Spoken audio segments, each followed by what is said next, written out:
Juru bicara Satgas Penanganan COVID-19 Wiku Adhisa Smito menyebut, sejumlah tempat pemungutan suara pada pilkada serentak kemarin masih minim sarana dan prasarana penunjang protokol kesehatan. TPS masih belum patuh menyediakan alat pencegahan penyebaran virus corona dan perlu dievaluasi. Berdasarkan pemantauan Satgas COVID-19, ketersediaan protokol kesehatan masih rendah, di bawah 50%. Wiku menyayangkan temuan ini dan mendesak perlu dievaluasi, mengingat masih panjangnya proses rekapitulasi hingga pengumuman suara unggul pada Pilkada 2020.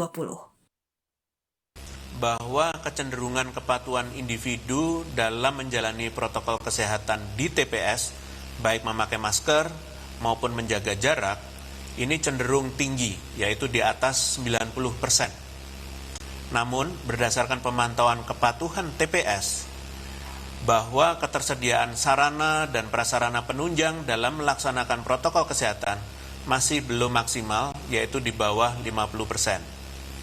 Masih rendahnya kepatuhan penyelenggara pemilu dalam menyediakan sarana dan prasarana penunjang protokol kesehatan tentunya sangat disayangkan, mengingat hal ini sudah diatur di dalam PKPU.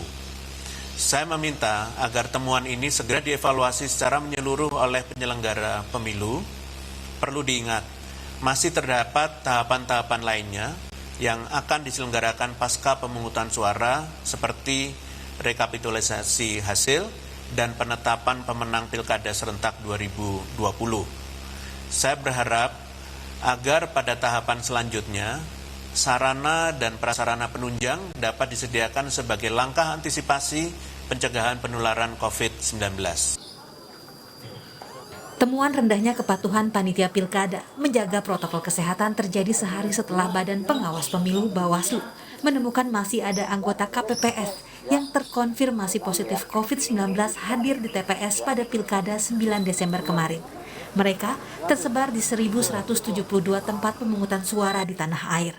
Angka ini diketahui setelah Bawaslu menerima laporan dari 100.000 lebih pengawas TPS melalui sistem pengawas pemilu. Kemudian terdapat KPPS terpapar COVID-19 yang masih hadir di TPS. Nah, ini terjadi di 1.172. Tentu perlu dikonfirmasi lebih jauh situasi-situasi yang terjadi di lapangan, seberapa lama pasca COVID mereka kemudian tetap bertugas dan lain-lain. Ini kita harus cek kapan mereka positif dan apakah masih dalam posisi positif apa tidak.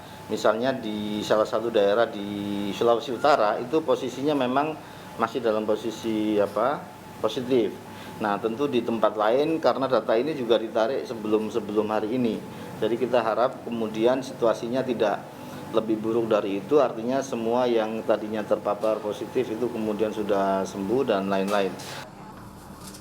Sementara itu, Ketua Satgas COVID-19 menyebut ada dugaan pelanggaran protokol kesehatan dalam pilkada karena masih ada provinsi yang menyelenggarakan pilkada dengan tingkat kepatuhan protokol kesehatan rendah.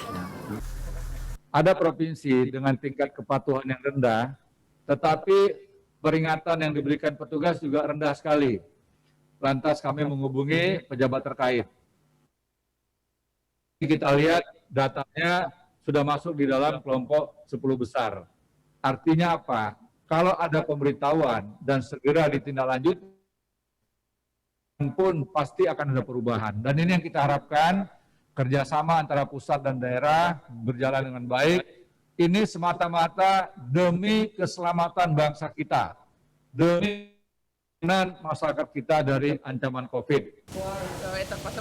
Untuk itu, Ketua Tim Satgas COVID-19 meminta kerjasama pemerintah daerah dan pusat serta komitmen tinggi agar pilkada serentak di masa pandemi berjalan dengan aman sehingga tidak terjadi lonjakan kasus baru.